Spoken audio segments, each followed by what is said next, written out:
இந்திய மருத்துவ கவுன்சில் கடிதம். மக்கள் பணியில் உள்ள மருத்துவர்களுக்கு உரிய பாதுகாப்பு வழங்க வலியுறுத்தல்.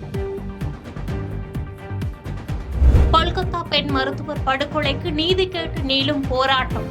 உத்தரப்பிரதேசம், ஆந்திரா உள்ளிட்ட மாநிலங்களில் மெழுகுவர்த்தி ஏந்தி பேரணி.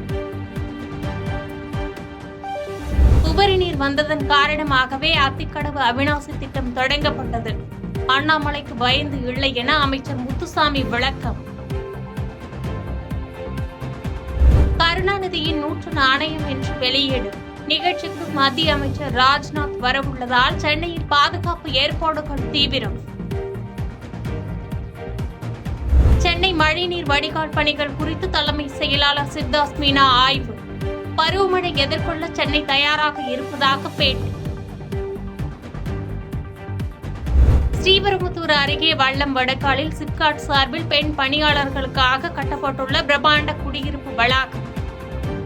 போக்ஸ்கான் உள்ளிட்ட நிறுவனங்களில் பணியாற்றும் 18,000 தொழிலாளர்கள் பயனடையும் வகையிலான குடியிருப்பு வளாகத்தை முதலமைச்சர் மு.க.ஸ்டாலின் திறந்து வைத்தார். நாட்டின் 2வது பெரிய பொருளாதார மாநிலம் என்ற நிலையை தமிழ்நாடு தக்க வைத்துள்ளதாக முதலமைச்சர் மு.க.ஸ்டாலின் பேச்சு. இந்தியாவிலேயே தொழிற்சாலைகளில் பணியாற்றும் பெண்களில் 41% பேர் தமிழகத்தில் பணியாற்றுவதாக பெருமிதம். 20 லட்சம் ரூபாய் வாடகை பாக்கி வைத்துள்ளதாக இசையமைப்பாளர் யுவன் சங்கர் ராஜா மீது புகார். இரவோடு இரவாக வீட்டை காலி செய்ய முயற்சிப்பதாகவும் குற்றச்சாட்டு. வீட்டுமனை ஒதுக்கீடு ஊழல் புகாரில் கர்நாடக முதலமைச்சர் சித்தராமையாவிடம் விசாரணை நடத்த ஆளுநர் ஒப்புதல்.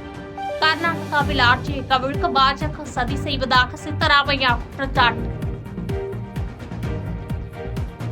சொந்த ஊரில் மல்யுத்த வீராங்கனைக்கு உற்சாக வரவேற்பு. முடிவு கிடைக்கும் வரை போராட்டம் தொடரும் என உருக்கம்.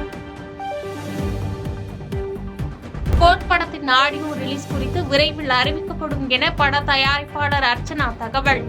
விஜய்க்காக அரசியல் வசனங்கள் திணிக்கப்படவில்லை என்று இயக்குநர் வெங்கட் பிரபு விளக்கம். விறுவிறுப்படையும் உலக டெஸ்ட் சாம்பியன் போட்டி. மேற்கிந்திய தீவுகள் அணிக்கு எதிரான டெஸ்ட் தொடரை கைப்பற்றியது தென்னாப்பிரிக்கா. பாதகம் செய்பவரை கண்டால் நாம் பயங்கொள்ளலாகாது பாப்பா. மோதி மிதித்து விடு பாப்பா, அவர் முகத்தில் உமிழ்ந்து விடு பாப்பா. அண்மை செய்திகளை உடனுக்குடன் தெரிந்து கொள்ள இணைந்திருங்கள் இயம்நாடு தொலைக்காட்சியுடன்.